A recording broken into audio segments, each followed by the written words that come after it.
Hi everyone. Today we're going to finish lesson P1, so P1 day 2. It's Algebraic Expressions.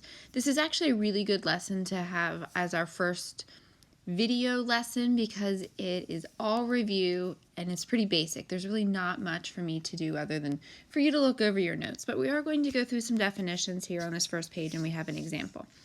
So the first thing we're going to review is what a variable is. It's letters or symbols that we use to represent numbers. An algebraic expression is a collection of our variables and our constant terms, which we're going to get to, and it's combined using mathematical operations like addition, subtraction, multiplication, division, because we can have all of that in one because we'll have fractions, which would be our division. In algebraic expression, it's the collection of all the things we're going to go over next. So terms. It's part of, this should say, an algebraic expression that are separated by addition. And that is huge that it's separated by addition. Let me fix that to an N. All right, that is key because we will see that subtraction is separating them, but we need to remember that that subtraction actually makes that term following it negative. A variable term is just one of the terms that has a variable. A constant term is just a term that has just a number, so no variables attached. And a coefficient is the number in front of a variable. All right, so here's our example just to go over all of that. It says label the following algebraic expression using the definitions above. So this whole piece right here, that's our expression, our algebraic expression.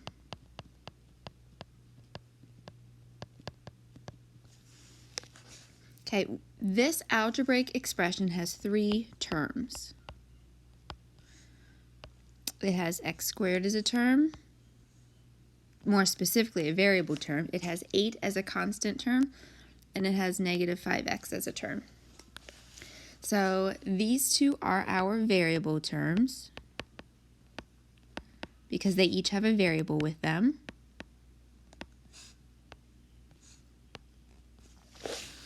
And then I'm going to point directly to the 5, and that is our coefficient.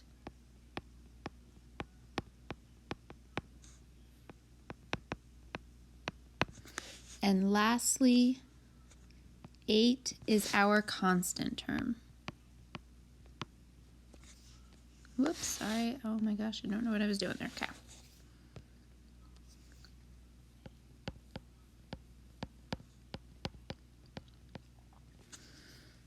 All right, so that is showing almost all the definitions we had from above.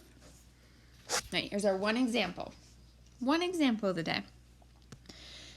So it says, use the expression 5x squared plus 2x minus 10 to answer the following questions.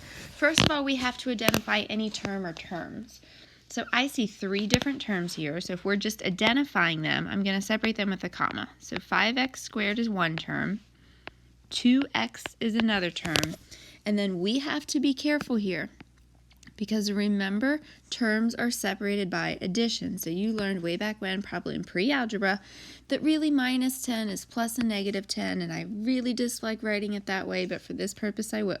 So our last term is negative 10. So we have 3 different terms. Part B says identify the coefficient or coefficients of the variable terms. Well, we have 2 variable terms. So the coefficients here are 5 and 2. And part C says identify the constant term. Well, the constant term is the term without a variable, so that's just negative 10.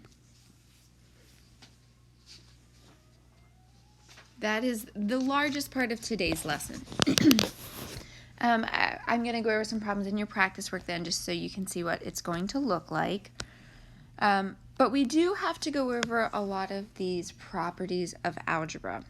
And again, you should have seen these multiple times in pre-algebra, algebra 1, algebra 2, and now we're just reviewing them very briefly in algebra 3. So we have commutative property of addition, means we can move things back and forth. You can see the number example over here. Switch the order of the terms. Commutative property of multiplication, we can switch the order of the factors. 2 times 4 is the same as 4 times 2. Any associative property, whether it's of addition or multiplication, means I can group my terms differently. Okay, remember this only works for addition and multiplication. Distributive property, I'm pretty sure that all of you are super familiar with distributive property.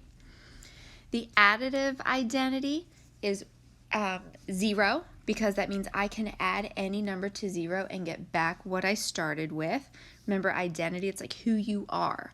So what am I adding to myself to get myself back? Well, the additive identity is 0. The multiplicative identity, say to yourself, okay, well, what could I multiply by myself to get myself back? Well, that value is 1, so the multiplicative identity is 1. The additive inverse and multiplicative inverse is what do I add or multiply by myself to get 0 if I'm adding, or to get 1 if I'm multiplying. So the additive inverse are opposite numbers, say 5 and negative 5, 2 and negative 2. In this case, I have an expression, 5x cubed plus a negative 5x cubed gives me 0. They're opposite terms, they cancel. Multiplicative inverse is the same thing, but multiplying. This one sometimes looks a little bit different because generally I have to have fractions in order to get a value of 1 when I multiply. So if I had 5, the multiplicative inverse would be 1/5. So it's just the reciprocal. If I had an expression of x squared plus 4, the multiplicative inverse would be 1 over x squared plus 4. And finally, the multiplicative property of 0 means I could take 0 times any number, and I always get 0 as my answer. Okay, so you're going to, in your practice work, just be looking for different things and stating which of these properties might have been used. You do have one little last section in your practice work as reminders, and it's just how to add, subtract, multiply, and divide fractions, because who doesn't love that? So to add or subtract fractions, you have to have like denominators. So that's this first example here. That if you have like denominators, you simply add or subtract the numerators and keep the denominator the same. If you have unlike denominators, though, you need to create that common denominator. So here's an example, a very generic example, and then here's an example with numbers in it, in case you forget how to do that. When we multiply fractions, we multiply straight across, numerator times numerator, denominator times denominator. When we divide fractions, we actually never divide fractions. You might think of keep, change, flip, keep, switch, flip, but you keep the first fraction the same, so a over b, and then you change division to multiplication, and then you flip your next fraction, or multiply by the reciprocal. So 6/5 divided by 2/3 is really 6/5 times 3 over 2, and then you continue to multiply straight across, numerator times numerator, denominator times denominator. Please do not get multiplying fractions confused with cross multiplying. That is sad.